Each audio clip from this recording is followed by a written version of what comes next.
Hey, it's Mila. Welcome back to my channel. I go around and I go around and I go around, I go around. I'm always out, I am always out, I am always out, I'm always out. I keep running so I don't have to go. I apologize if the lighting's a little odd. It's currently 11:15. I just put off filming this video and it literally has to come out tomorrow because I started getting to this Netflix show called Vikings and I was just like sucked in. And now it's past 11 p.m. and I need to film this. But if you're new here, my name is Mila. I make everything from college, lifestyle, and bookish type content. So if that sounds fun, definitely hit the subscribe button and leave a thumbs up. Basically, for the rest of the year, like it's really been going on since like June. But basically I post every 2-3 days, like one college lifestyle, one bookish, college lifestyle, bookish, and we alternate. So literally it's like the best of both worlds. So definitely you want to hit the subscribe button. But yeah, so today we're just going to be talking about all the books that I plan to read in the month of August. I didn't really like spice it up with like fantasy, thrillers and stuff like that. I just really wanted to focus on more like romance and stuff like that because I want to get through my more summery romances since I am really trying to get through my physical TBR this year. So that is the plan. And yeah, we're just going to go through all the books. So the first book I have over here, it's not really like summery romance. We have Hot House Flower by Kristen Becker Ritchie. This is the second book in the Calloway Sisters series.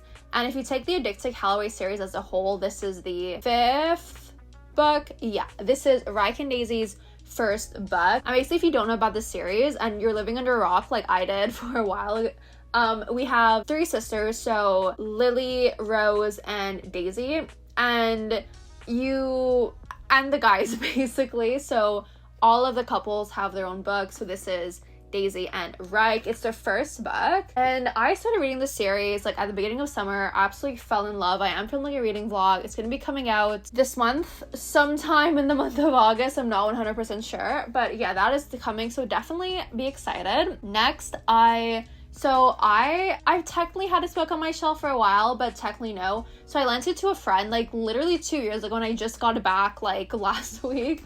So it's The Love Hypothesis by Ali Hazelwood. Initially, I wanted to like put off reading all of her other books until I read this one, but then I just like was not seeing my friend who borrowed the book, or when we saw each other, she forgot about the book. So I was like, you know what, let's just like read the other book. So I did read Love Theoretically, but I really did want to read this before reading Love on the Brain. So The Love Hypothesis, Ali Hazelwood, I am so excited to see like what all the hype is about. I do not know if I kind of like saw it already with Love Theoretically, but very excited. Next we have, this is a random book no one talks about. I'm sorry if my lighting is going like blue tinted and like yellow tinted. I do not know what my camera's doing. I'm just trying to film this video to get it up for you guys. But we have Make It Sweet by Kristen Callahan, and I'm not really sure what this book is about. We have a character who is an actress, and her character in the show that she's playing in gets killed off. So like she's not on the show anymore, and she's like, I don't know what to do. Her boyfriend her ex cheats on her, right? So obviously a lot of things are going bad, and she decides to fly out to California for some like self-care, you know, like let's work through things, let's make ourselves feel better, and let's get our life back on track.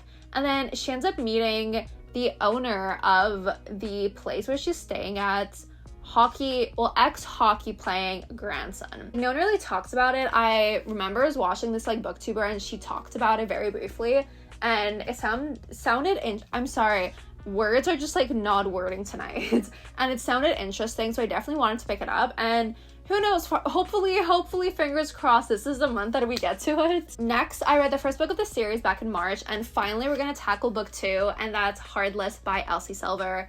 This is the oldest brother's book. It's Willa, so I want to say Willa is, her name was Summer, right? I think her name was Summer. I really hope if not, I'm gonna look so dumb, but it's the main character of Flawless's best friend and the oldest brother. I think it's like a nanny thing, right? Yeah, I think it's a nanny thing because he does have a son, and I absolutely love Flawless. I'm so excited to read Heartless, and I literally have every book from the series besides the last one, but I only read the first one. I'm like, Mila, what are you doing? But we're finally reading the second book this month. Also, this month, we are going to be reading, I forgot the name for a second, Secretly Yours by Tessa Bailey. So Tessa Bailey is a very hit or miss author for me, but I did want to check out this series and kind of have that be my like last try with her. So I have Secretly Yours. I also own Unfortunately Yours. Don't know when I'm going to read that, but I do want to test out Secretly Yours. I think it's like a kind of like a small town thing. I think she comes back in the town and then they rekindle a friendship that they had when they were younger. I don't know if it was a friendship or more of a like, I cannot stand you, but like just there was some dynamic when they were younger, right? And they come back and they find love. Next, we have The Real Deal by Lauren Blakely. So I kind of spilled some tea on it. So I don't know if you can tell, it's like kind of ugly over here. But this is also a small town. So our main character, she is going back to her town to see her parents. And she needs like a fill-in boyfriend, right? So she gets this guy from this like rent-a-boyfriend service, Gigs for Hire, which is like a rent a boyfriend service. Things blossom from there. That's all I really know. This I've had on my shelf for so long, never heard anyone talk about it, but when I went book shopping, I saw it on the shelf. I read the back, looked interesting, so I picked it up. But yeah, never heard anyone talk about it, so super interested to see how that goes. Next, we have These Rough Waters by Rhea Wilde. So this is small town. The guy is ex-military, I want to say. Yeah, the back doesn't tell me anything, but I think the guy's ex-military, does deal with PTSD, and small town. Also, the cover is really gorgeous. Oh, the writing is big. Oh my god, the writing is big. I don't know if you can tell in this little corner, there's like the name of the series with a little drawing, and then the, like, not cover page, but the start page of chapters looks like this. So super pretty. I really hope you guys can see. Like, the most I was spicing it up this month away from like a typical romance is like this PTSD romance. Next, we have A Not So Meet Cute by Megan Quinn. I know that, is it better if I hold the books here? I don't know. We have A Not So Meet Cute by Megan Quinn. I know Larry Reeds really loves this book. I do not know what it's about, to be perfectly honest. Wait, what's the guy's name? Oh, okay. There's like pictures in this book. Oh my god. Oh, okay, that is a spicy scene. It's the same style as the oh my god, what's the Brutal Birthright? I think the Brutal Birthright series, the one from Sophie Lark with like the gallows and the, I don't know. I don't know the other family. But yeah, oh my god, it's the same style. That is so cute. I love that. Oh my god, I love that. But yeah, I don't know what it's about, but there's illustrations and I find that super cute. So definitely super excited to get to that. This book was like super popular 2 years ago, I want to say. I have some friends who read it who love it, other friends who aren't huge fans, and I know online it's very like mixed reviews also. So I'm very intrigued to see what I think about it. And that's Things We Never Got Over by Lucy Score. I don't know what this is about. All I know is that there's this girl who has a twin sister, and her twin sister like calls her, so she goes to the town that the sister lived in. The sister kind of like flees town because she got into some trouble, I want to say, and she's like, oh, my twin's here, she can like cover for me.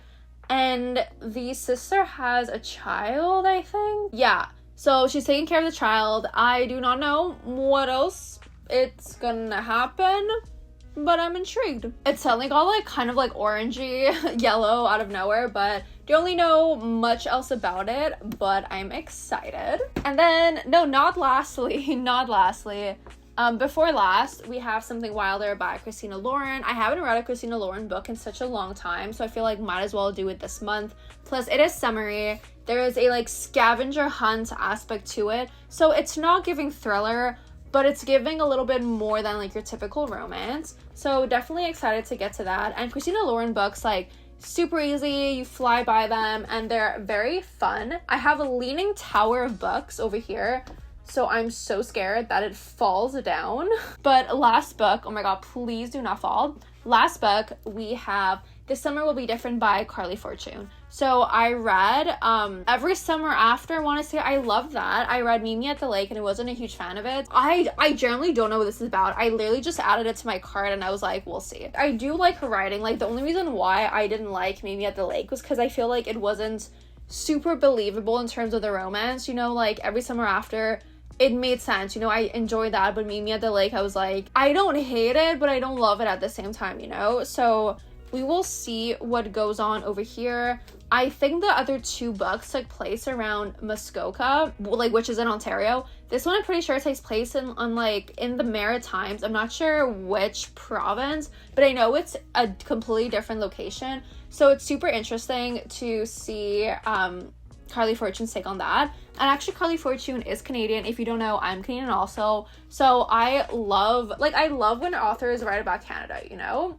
And yeah, that's the last book. So we have 1, 2, 3, 4, 5, 6, 7, 8, 9, 10, 11 books that I'm planning to get to this month. I feel like it's very possible to get to all of them. You're gonna see in my wrap up, but in the month of July, I didn't get through as many books as I wish I would have got through. A lot happened in terms of like planning and stuff like that. Like, I did spend a lot of more time with my friends. I did kind of like reevaluate my whole like YouTube, please do not fall, my whole like YouTube calendar and stuff like that. So there was a lot like more work going on like behind the scenes that I couldn't really read. I was also like, okay, like this is what you want to post during the school year, because I literally like planned out all my videos until December. How can we like maximize filming content over the summer, right? So I really spent my time like looking at that and stuff like that. So that did take away a lot of time from reading. And I also got like super hooked on the show Vikings. So that definitely did not help. Literally August is the last month where I can like dedicate like literally all my energy to reading as well as filming videos. So I feel like I definitely want to challenge myself to get through all of these. I will be filming a reading vlog. I'm going to be filming the reading vlog in August, but it's only going to come out in September. I'm going to try not to incorporate these books in the reading vlog. If I'm like short on time, I will, but if not, I'm gonna get like a whole new set of books. That could be interesting, you know, more books on top of this. But I feel like at least 10 books this month, very, very reasonable. And I do need to get to my Goodreads goal, because I'm currently at 50 books and I'm like, your goal is 100. Like, when are you gonna find the time to read these other 50 books? But I was like, if I do count the nonfiction books that I read, like, yeah, it's not a huge thing, but it's like a few extra, you know? So basically, moral of the story, I need to start reading books. That's why all these are on my TBR. If you enjoyed this video, definitely leave a subscribe and leave a thumbs up on my socials. I link them below if you want to go check me out. My TikTok, my Instagram, my Goodreads, they're all down below. I do post about the books that I read pretty often. So if you don't want to wait around for my monthly wrap-ups, definitely go follow me over there. And that's pretty much it. It is a little past 11:30. I do need to get back to reading, because I am currently filming a reading vlog right now that's going to be coming out in a week. So I need to get on top of that. But yeah, so stay safe, protect your vibe, and I'll see you all next time. Bye, guys!